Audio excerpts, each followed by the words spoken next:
Dear students, आज के इस लेक्चर में हम कक्षा 12 गणित के अध्याय 13 प्रायिकता की शुरुआत कर रहे हैं। तो आज के इस लेक्चर में हम प्रश्नावली 13.1 के बारे में बेसिक जानकारी हासिल करेंगे व इसी प्रश्नावली के उदाहरण हल करेंगे। डियर स्टूडेंट्स, यदि आपको ये वीडियो पसंद आए तो अपने दोस्तों के साथ इसे शेयर कीजिए, लाइक कीजिए। यदि आप इस चैनल पे नए हैं या आपने अभी तक इस चैनल को सब्सक्राइब नहीं किया है तो प्लीज इस चैनल को सब्सक्राइब कर लें और बेल आइकॉन भी साथ में दबा लें ताकि आने वाले वीडियोस के नोटिफिकेशन आप तक पहुंचते रहें। तो आज के इस लेक्चर की जो बेसिक जानकारी है उसमें हम इससे शुरुआत कर रहे हैं कि प्रायिकता के बारे में हमने पिछली कक्षाओं में क्या पढ़ा है और इस अध्याय में हम क्या पढ़ने वाले हैं। तो पिछली कक्षाओं में हमने संभावित परिणाम के बारे में पढ़ा है, यादृच्छिक परीक्षण के बारे में पढ़ा है, प्रतिदर्श समष्टि के बारे में पढ़ा है, घटना के बारे में भी विस्तार से पढ़ा है कि घटनाओं के प्रकार कौन कौन से होते हैं और किसी घटना की प्रायिकता कैसे ज्ञात करते हैं। तो इन सभी बातों के बारे में हम विस्तार से कक्षा 11 में जान चुके हैं। यदि आपको कहीं पे भी इनमें यदि समस्या आ रही हो तो एक बार कक्षा 11 की वीडियो आप देख सकते हैं और फिर इस चैप्टर की शुरुआत कर सकते हैं, क्योंकि इस चैप्टर में इन सभी का यहाँ पे प्रयोग होने वाला है।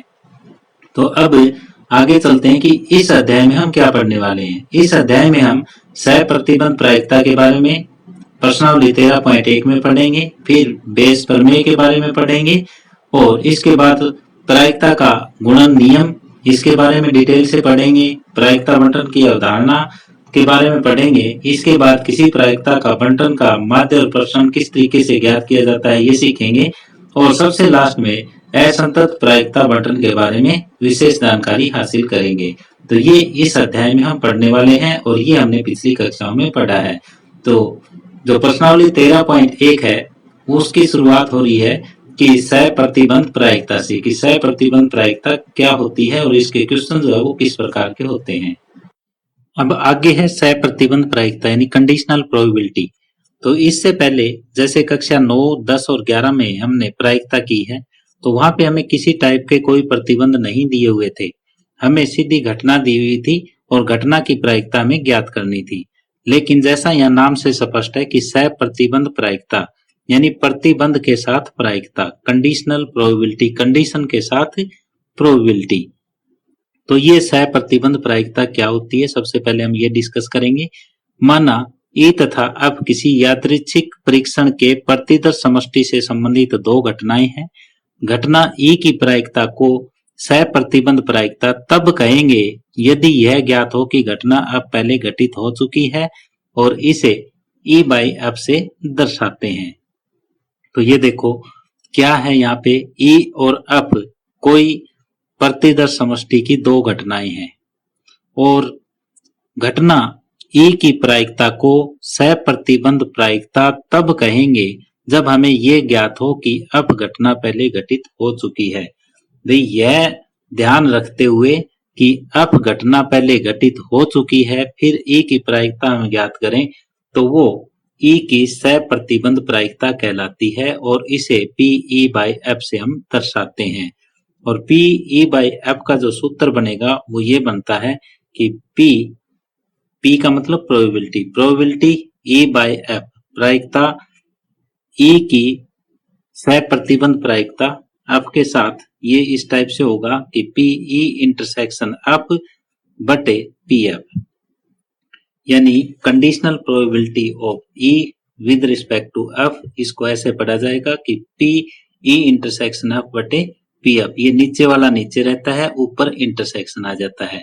यदि मैं इसको इस टाइप से लिखूं कि एफ की सहप्रतिबंध प्रायिकता ई घटना पहले हो चुकी है तो उसके लिए पी एफ बाई ई लिखना पड़ेगा। ऊपर यही आएगा कि पी ई इंटरसेक्शन एफ बटे पी ई। यहाँ पे पी एफ जो है probability of F is not equal to 0 और यहाँ पे probability of E is not equal to 0, ये हो जाएगा। तो ये डेफिनेशन आपको अच्छी तरह से क्लियर हो गई होगी। मैं एक बार फिर रिपीट करना चाहूंगा क्योंकि आपके लिए बिल्कुल नया है। ई और एफ यदि कोई दो घटनाएं हैं और ई की प्रायिकता को सहप्रतिबंध प्रायिकता तब कहेंगे जब हमें ये ज्ञात हो कि अब पहले घटना घटित हो चुकी है। इस बात को ध्यान में रखते हुए हम ई की प्रायिकता ज्ञात करेंगे तो वो सहप्रतिबंध प्रायिकता कहलाएगी। इसे पी ई बाई एफ से दर्शाते हैं और पी ई बाई एफ का जो सूत्र है वो हो जाएगा पी ई इंटरसेक्शन एफ बटे पी एफ, और यहाँ पे F is not equal to 0 है। यदि हमें एफ की सहप्रतिबंध प्रायिकता ज्ञात करनी है, ई घटना पहले घटित हो चुकी है, तो उसके लिए फार्मूले में जो ये बटे में होता है ये नीचे आ जाता है, ऊपर इंटरसेक्शन हो जाता है। तो ये सहप्रतिबंध प्रायिकता के लिए डेफिनेशन थी। आगे है सहप्रतिबंध प्रायिकता के गुण यानी प्रॉपर्टीज ऑफ कंडीशनल प्रोबेबिलिटी।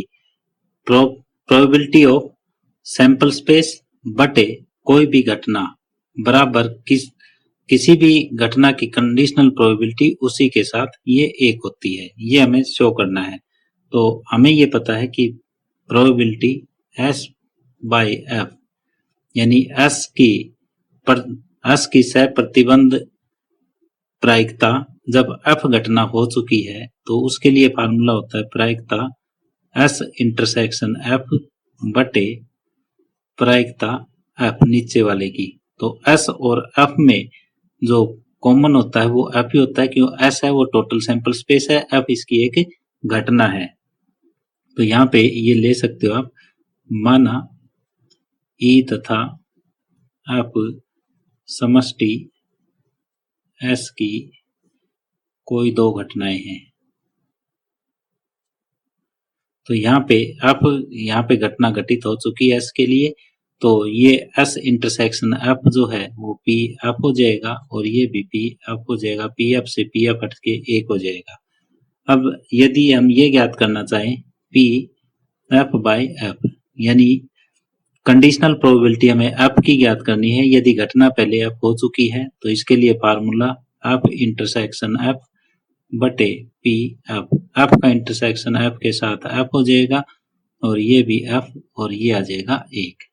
तो ये जो पहला गुण धर्म है, इसकी पहली प्रॉपर्टी है वो प्रोबेबिलिटी सैंपल स्पेस की प्रोबेबिलिटी हमें ज्ञात करनी है। यदि घटना पहले F हो चुकी है तो वो 1 होगी, और घटना F की जो है वो सहप्रतिबंध प्रायिकता ज्ञात करनी है। यदि घटना पहले F हो चुकी है तो उसकी भी 1 होगी। अब जो सहप्रतिबंध प्रायिकता का दूसरा गुण है वो ये है कि यदि A और B प्रतिदर्श समष्टि S की कोई दो घटनाएं हैं और F एक अन्य घटना इस प्रकार है कि PF यानी probability of F is not equal to 0, तब ये होता है कि प्रोबेबिलिटी A यूनियन B की कंडीशनल प्रोबेबिलिटी यदि F घटना पहले हो चुकी है तो उसके लिए ये होगा P A by F plus में P B बाई F और माइनस में P A intersection B by F। ये रिजल्ट जो है वो हमें याद रखना है कि यदि A और B कोई प्रतिदर्श समष्टि S की दो घटनाएं हैं और F एक इस प्रकार की घटना है कि PF is not equal to 0 यानी probability of F is not equal to 0। यदि A और B अपवर्ती घटना है तो ये वाला पार्ट क्या हो जाता है, 0 हो जाता है। माना यदि A तथा B अपवर्ती घटना है यानी इन दोनों में कोई कॉमन ना है, तो उस समय ये क्या हो जाता है, P A यूनियन B का कंडीशनल प्रोबेबिलिटी यदि F घटना हो चुकी है तो उसके लिए A बाई F प्लस में प्रोबेबिलिटी B बाई F ये हो जाता है। तो ये गुण भी आपको याद रखना है। तो मैंने अभी तक आपको दो गुण बताए हैं, अब तीसरे गुण की तरफ हम चलते हैं। अब तीसरा गुण ये कहता है कि P E dash by F is equal to 1 minus P E by F होता है। तो ये यदि आपको प्रूफ करना पड़ जाए इसका, तो इसको ऐसे कर सकते हो कि हम ये जानते हैं कि पी एस बाई एफ, ये हमने सिद्ध किया था कि 1 के बराबर होता है। एस को क्या लिख सकते हैं, ई यूनियन ई डैश लिख सकते हैं, एस को ई यूनियन ई डैश लिखा जा सकता है, तो इसलिए इसको लिखा जा सकता है पी ई यूनियन ई डैश बटे एफ बराबर 1।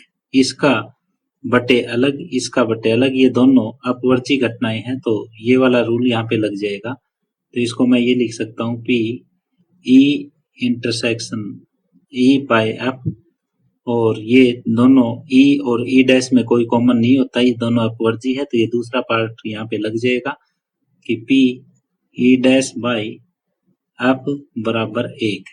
तो अब हमें इसकी वैल्यू चाहिए, तो इसको उधर भेज दो, तो ये हो जाएगा 1 माइनस इसकी वैल्यू चाहिए ई डैश बाई एफ की, P E dash by F की वैल्यू चाहिए, तो ये 1 तो उधर है ही, इसको उधर भेज दो पी ई बाई एफ। तो यही हमें यहाँ पे रिजल्ट सिद्ध करना था। तो यहाँ पे मैंने सहप्रतिबंध प्रायिकता की पहले आपको डेफिनेशन बताई, ये मैंने पहले आपको डेफिनेशन बताई। डेफिनेशन में ये फार्मूला जो है वो काफी इंपॉर्टेंट है। और अब इसके बाद सहप्रतिबंध प्रायिकता के जो गुण है उनके बारे में हमने डिस्कस किया, तीन गुणों के बारे में कि पी एस बाई एफ है वो 1 के बराबर, पी एफ बाई एफ है वो भी 1 के बराबर, इसको हमने सोल्व करना सीखा। इसके बाद दूसरा जो गुण था, यदि ए और बी प्रतिदर्श समष्टि एस की दो घटनाएं हैं और अब कोई अन्य घटना P F is not equal to 0 है, तब ये P A union B by F is equal to P A by F plus P B by F minus P A intersection B by F के equal होता है। यदि ये दोनों अपवर्जी घटनाएं, तो ये वाला पार्ट 0 हो जाएगा, इन दोनों का ये जोड़ हो जाएगा।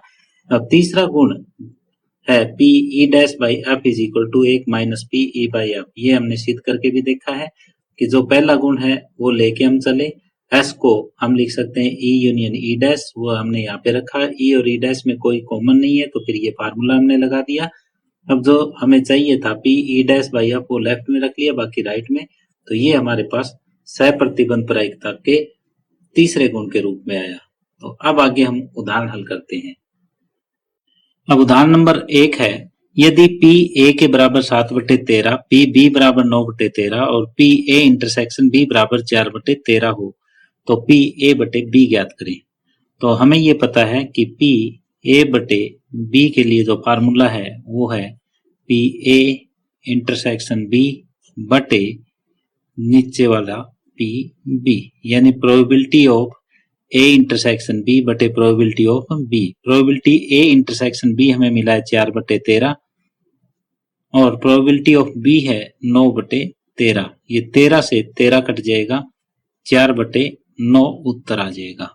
तो इस तरह से उदाहरण नंबर 1 कंप्लीट हुआ।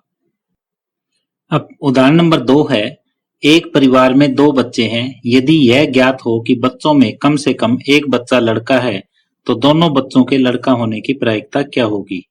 तो परिवार में 2 बच्चे हैं, या तो वो बच्चा लड़का होगा या लड़की होगी। तो लड़के के लिए हम बी से डिनोट कर लेते हैं और लड़की को जी से डिनोट कर लेते हैं। माना लड़के को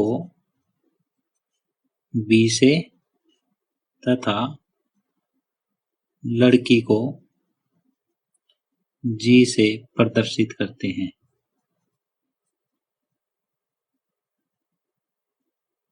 तो सबसे पहला काम तो ये होगा, हमें प्रतिदर्श समष्टि ज्ञात करना है। तो यहाँ पे प्रतिदर्श समष्टि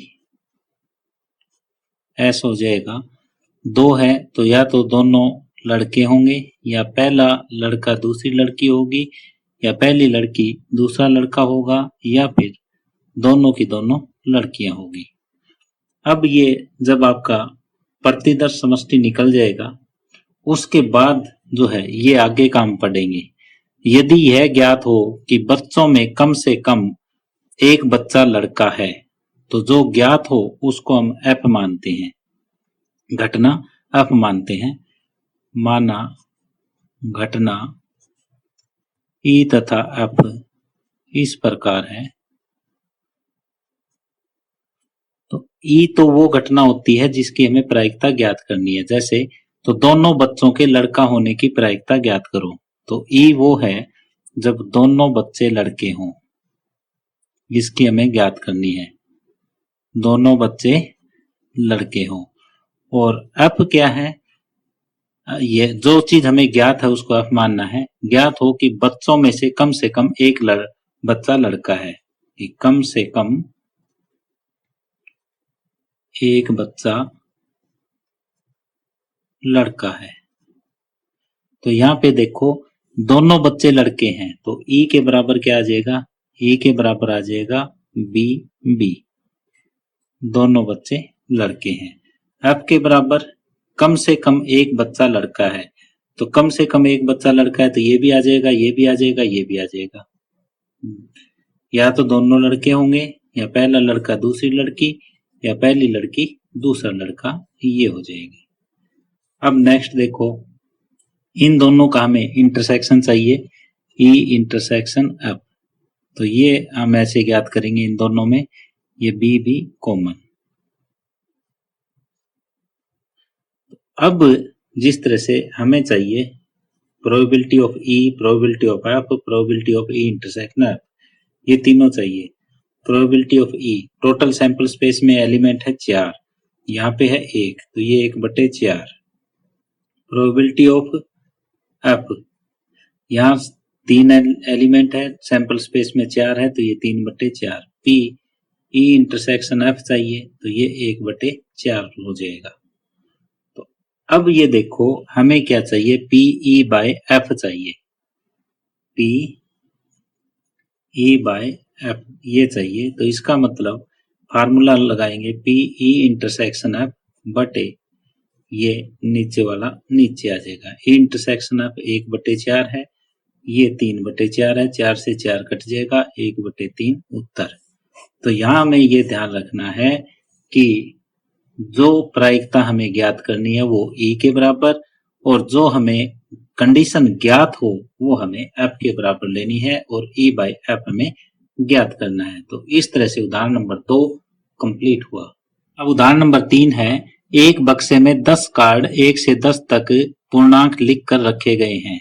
तो इसका मतलब यहाँ पे सैंपल स्पेस में जो अवयव है वो 1, 2, 3, 4, 5, 6, 7, 8, 9 और 10 ये हैं, और उन्हें अच्छी तरह से मिलाया गया है। इस बक्से में एक कार्ड यादृच्छा से निकाला गया। यदि यह ज्ञात हो कि निकाले गए कार्ड पर संख्या 3 से अधिक है तो इस संख्या के सम होने की प्रायिकता ज्ञात करें। तो जो प्रायिकता ज्ञात करनी है वो हम ई के बराबर लेंगे, और जो हमें ज्ञात है वो एफ के बराबर लेंगे। माना घटना ई तथा एफ इस प्रकार है। ई घटना क्या है जो हमें ज्ञात करनी है, तो इस संख्या के सम होने की प्रायिकता, ई जो है वो सम संख्या आने की घटना है, और एफ है वो निकाले कार्ड पर संख्या 3 से अधिक है, तो संख्या 3 से अधिक ये आ जाएगा। तो यहां से यदि हम देखें ई के बराबर सम संख्या तो 2, 4, 6, 8 या 10, 2, 4, 6, 8 और 10 आ जाएगा। अब घटना क्या हो जाएगी, 3 से अधिक, 3 से अधिक तो 4 से 10 तक सारी है, 4, 5, 6, 7, 8, 9, 10। अब इन दोनों में कॉमन देखो, ई इंटरसेक्शन अब कौन कॉमन है, 4 कॉमन है, 6 कॉमन है, 8 कॉमन है और 10 कॉमन है। अब इनकी हम प्रायिकता ज्ञात कर लेंगे। प्रायिकता ई की ज्ञात करो पहले, प्रायिकता ई।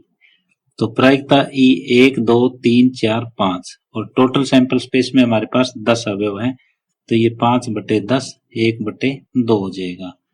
प्रोबेबिलिटी ऑफ एफ ज्ञात करेंगे, तो यहाँ पे 1, 2, 3, 4, 5, 6, 7 है, तो ये 7/10 हो जाएगा। Probability of E intersection F ज्ञात करेंगे, तो यहाँ पे 4 है, तो ये 4/10 हो जाएगा, यानी कि 2/5 हो जाएगा। अब हमें क्या चाहिए, हमें चाहिए पी ई बाय एफ। तो पी ई इंटरसेक्शन एफ बटे पी एफ, ये फार्मूला लग जाएगा। पी ई इंटरसेक्शन एफ का मान 2/5 है, और पी एफ का मान है वो 7/10 है, तो ये हो जाएगा 2/5 गुणा 10/7, ये 5 दूनी 10, तो ये 4/7 आपका उत्तर आ जाएगा।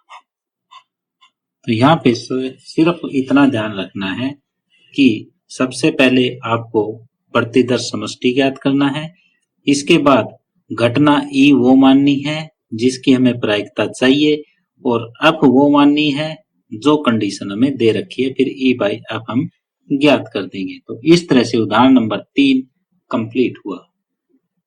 अब उदाहरण नंबर 4 है, एक पाठशाला में 1000 विद्यार्थी है जिनमें से 430 लड़कियां हैं। यह ज्ञात है कि 430 में से 10% लड़कियां कक्षा 12 में पढ़ती है। क्या प्रायिकता है कि एक यादृच्छा चुना गया विद्यार्थी कक्षा 12 में पढ़ता है यदि यह ज्ञात है कि चुना गया विद्यार्थी लड़की है। तो हमें प्रायिकता ज्ञात करनी है, वो कक्षा 12 के विद्यार्थी की ज्ञात करनी है। तो हम ये मान लेते हैं कि माना घटना ई तथा एफ इस प्रकार है। ई घटना जिसकी हमें प्रायिकता ज्ञात करनी है। क्या प्रायिकता है कि एक यादृच्छा चुना गया विद्यार्थी कक्षा 12 में पढ़ता है। तो कक्षा 12 में पढ़ने वाला विद्यार्थी, और जो कंडीशन हमें दे रखी है ज्ञात है उसको एफ मानते हैं। यदि यह ज्ञात है कि चुना गया विद्यार्थी लड़की है, तो चुना गया विद्यार्थी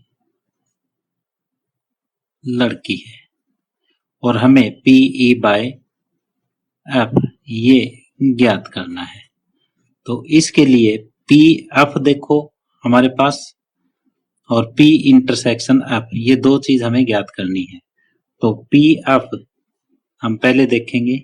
पी एफ, तो पी एफ क्या है, चुना गया विद्यार्थी लड़की है। तो टोटल लड़कियां कितनी हमारे पास 430 और कुल बच्चे हैं 1000। तो प्रोबेबिलिटी लड़कियों की कितनी हो जाएगी 430 बटे 1000 हो जाएगी। और इसको हम 0.43 ये लिख सकते हैं।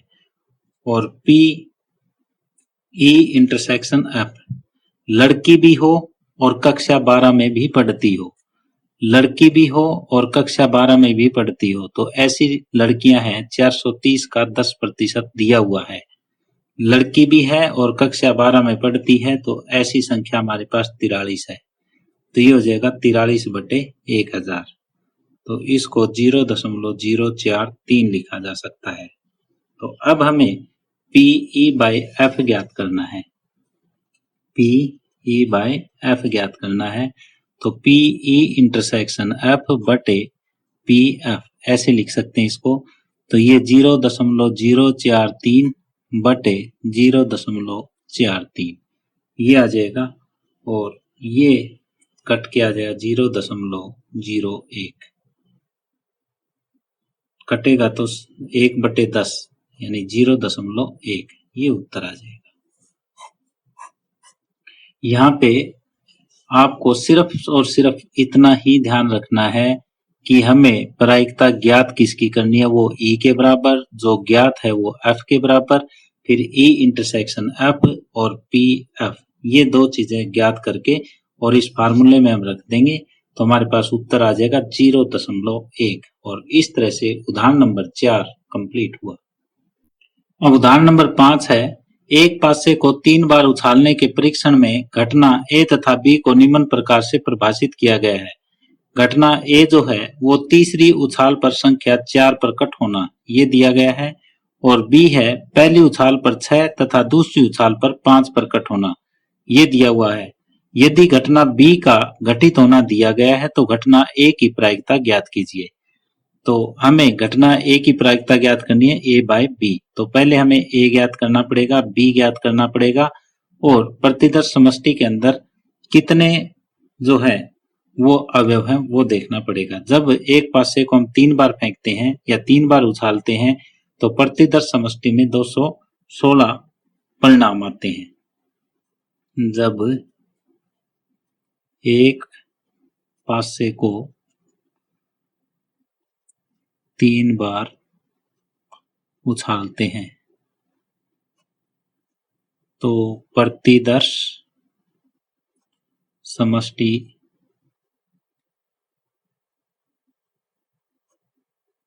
में परिणाम होंगे बराबर 216।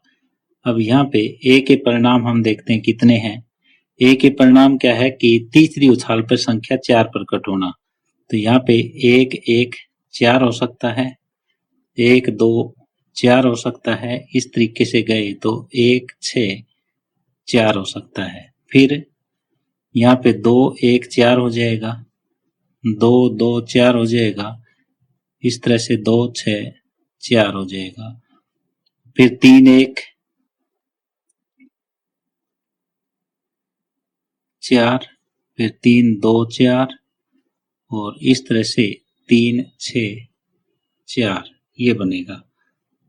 और ये इस तरीके से, तो इस तरीके से ये वो परिणाम आ जाएंगे जिनकी तीसरी उछाल पे संख्या 4 आता है। ये हमने घटना ए मानी है। अब घटना बी है वो किस टाइप की हो जाएगी, पहली उछाल पर 6, दूसरी उछाल पे 5, पहली पे 6, दूसरी पे 5, तीसरी पे 1 आ सकता है, पहली पे 6, दूसरी पे 5, तीसरी पे 2 आ सकता है, फिर 6 5 3 आ सकता है, 6 5 4 आ सकता है, 6 5 5 आ सकता है और 6 5 6 आ सकता है। ये ए और ये बी हमें दिया हुआ है। अब हमें ए इंटरसेक्शन बी ज्ञात कर लेना है यहाँ से। तो ए इंटरसेक्शन बी हम यहाँ से ज्ञात कर लेंगे जो कॉमन है। तो कॉमन केवल एक ही आएगा जिसके अंतिम उछाल पे 4 है, तो यह आएगा 6 5 4। तो अब हमें क्या क्या चाहिए, पी ए बाय बी के लिए पी ए इंटरसेक्शन बी चाहिए और बटे पी बी चाहिए।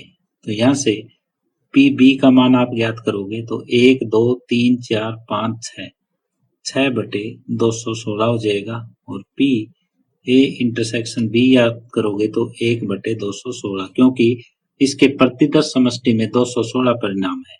तो ये मान अब हम यहाँ पे रख देंगे पी बी का और पी ए इंटरसेक्शन बी का। तो ये आ जाएगा 1 बटे 216 बटे 6 बटे 216, 216 से 216 कट जाएगा, 1 बटे 6 उत्तर। तो यहाँ पे हमें ये दिया हुआ था कि एक पासे को 3 बार उछालने के परीक्षण में घटना ए और बी इस प्रकार से परिभाषित होती है कि ए में तीसरी उछाल पे 4 आता है और बी में पहली उछाल पे 6, दूसरी पे 5 और तीसरी पे कुछ भी आ सकता है। केवल 2 कंडीशन दे रखी थी। ये घटना बी पहले घटित होना दिया गया है, घटना ए की प्रायिकता हमें ज्ञात करनी है। तो पी ए बाई बी हमें ज्ञात करना था, जो इस तरीके से हमने ज्ञात किया और उदाहरण नंबर 5 कंप्लीट हुआ। अब आगे उदाहरण नंबर 6 है। एक पासे को 2 बार उछाला गया और प्रकट हुई संख्या का योग 6 पाया गया। संख्या 6 के न्यूनतम एक बार प्रकट होने की सहप्रतिबंध प्रायिकता ज्ञात करें। तो एक पासे को जब 2 बार उछालते हैं तो जो प्रतिदर्श समष्टि में परिणाम आते हैं वो 36 आते हैं। जब एक पासे को 2 बार उछाला जाता है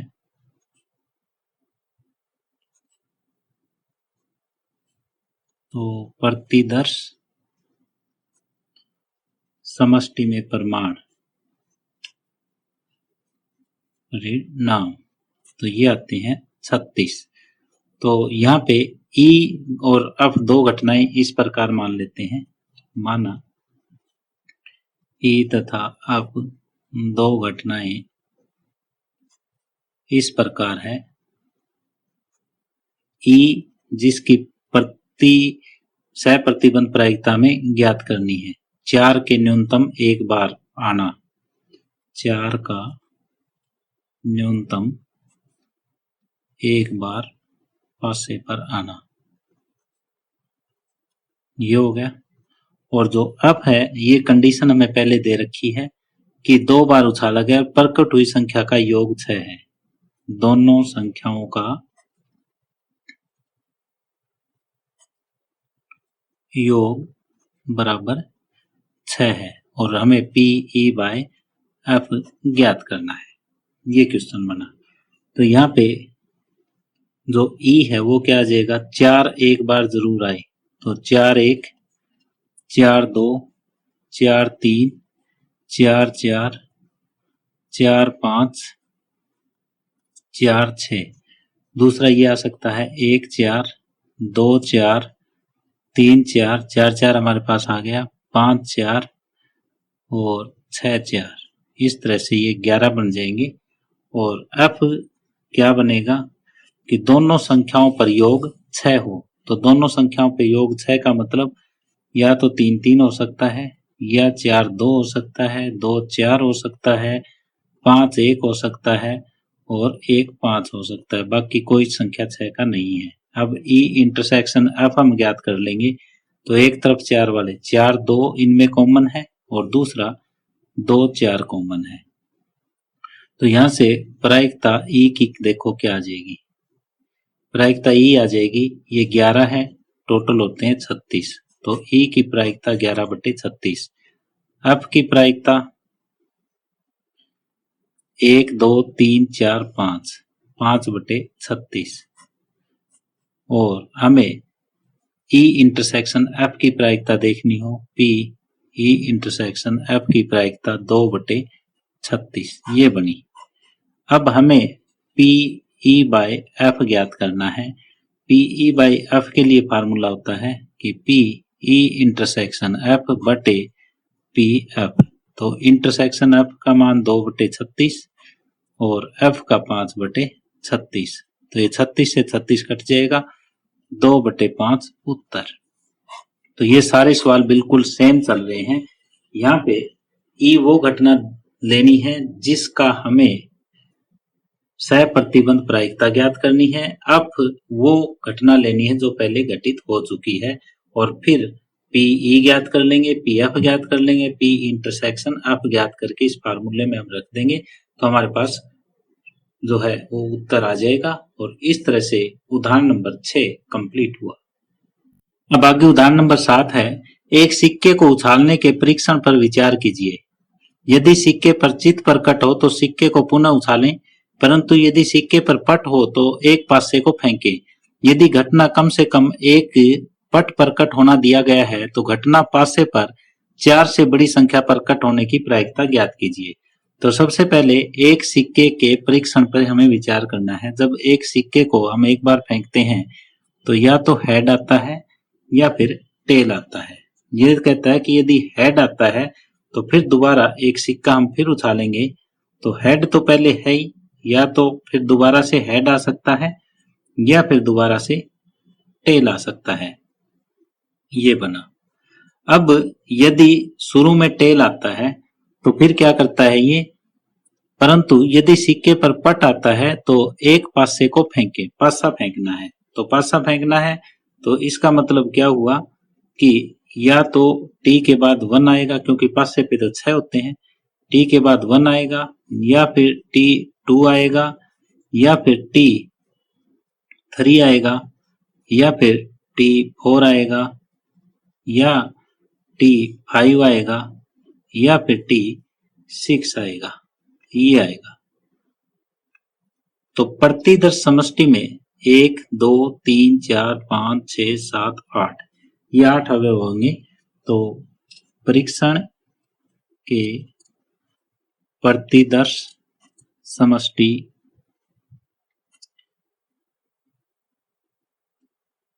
एस क्या होगा, ये होगा H H, H T, T1 T2 T3 T4 T5 या फिर T6 ये हो जाएगा। अब ये हेड और ये है टेल। तो हेड से एक और बार हम उछालते हैं तो इसकी प्रायिकता कितनी होगी, इसकी कितनी होगी, इन सभी की जो प्रायिकता है वो अलग अलग हो जाएगी। तो जैसे शुरू में जब एक सिक्के को उछाला जाता है तो हेड या टेल आने की प्रायिकता 1/2 इसकी हो जाती है, 1/2 इसकी हो जाती है। अब आगे फिर 1/2 और करेंगे तो इसकी प्रायिकता 1/4, इसकी प्रायिकता 1/4 और यहाँ तक 1/2 है। और आगे ये 6 है, 1/2 गुणा 1/6 इसकी प्रायिकता 1/12। इसी तरह से इसकी प्रायिकता 1/12, 1/12, 1/12, 1/12 और 1/12 ऐसे हो जाएगी। अब हमें जो दो घटनाएं दे रखी है उन घटनाओं की जो प्रायिकता है वो हम अलग अलग ज्ञात कर लेंगे। हम घटना ई और एफ इस प्रकार मानते हैं। ई घटना जिसकी हमें सह प्रतिबंध प्रायिकता ज्ञात करनी है वो मानेंगे 4 से बड़ी संख्या प्रकट होना। पासे पर 4 से बड़ी संख्या प्रकट होना। और एफ किसे मानेंगे? एफ जो है, जो घटना हमें पहले दे रखी है, यदि कम से कम एक पट प्रकट हो, ये दिया गया है, तो कम से कम एक पट प्रकट हो, तो ये चीजें हमें दे रखी है। तो यहाँ पे ई क्या आ जाएगा, एफ क्या आ जाएगा? ई देखो, ई क्या होगा? 5 से पर 4 से बड़ी संख्या होना। 5 से पर 4 से बड़ी संख्या तो T5 और T6 ये दो ही हो सकते हैं। तो ये या तो T5 होगा या फिर T6, ये हो जाएगा। F क्या होगा? कम से कम एक पट प्रकट हो। कम से कम एक पट प्रकट हो मतलब T जरूर प्रकट हो। तो एक तो ये हो जाएगा, बाकी सारे ये आ जाएंगे। तो यहाँ पे एक तो HT आ जाएगा, एक T1, T2, T3, T4, T5, T6 ये आ जाएंगे। और E इंटरसेक्शन F, इनमें से T5 और T6 ये आ जाएंगे। अब इनकी हमें प्रायिकता ज्ञात करनी है और PE/F ज्ञात कर देना है। तो पहले प्रायिकता ज्ञात करते हैं। तो प्रायिकता थोड़ा सा अलग तरीके से ज्ञात होगी यहाँ पे, क्योंकि यहाँ जो है वो ये क्वेश्चन थोड़ा डिफरेंट टाइप का है। यहाँ PE ये T5 प्लस में T6, तो इसको इस तरीके से हम ज्ञात करेंगे कि प्रोबेबिलिटी T5 की प्लस में प्रोबेबिलिटी T6 की। T5 की प्रोबेबिलिटी हमारे पास कितनी है? T5 की प्रायिकता 1/12 और ये भी 1/12, तो ये हो जाएगा 1/12 प्लस 1/12 1/6। और PF की प्रायिकता यदि हम ज्ञात करें तो पहले HT की 1/4 प्लस में 1 2 3 4 5 6 बार 1/12, 1/12 plus 1/12 plus 1/12 plus 1/12 plus 1/12 plus 1/12, 6 बार 1/12 प्लस में 1/4, तो ये आ जाएगा 3/4।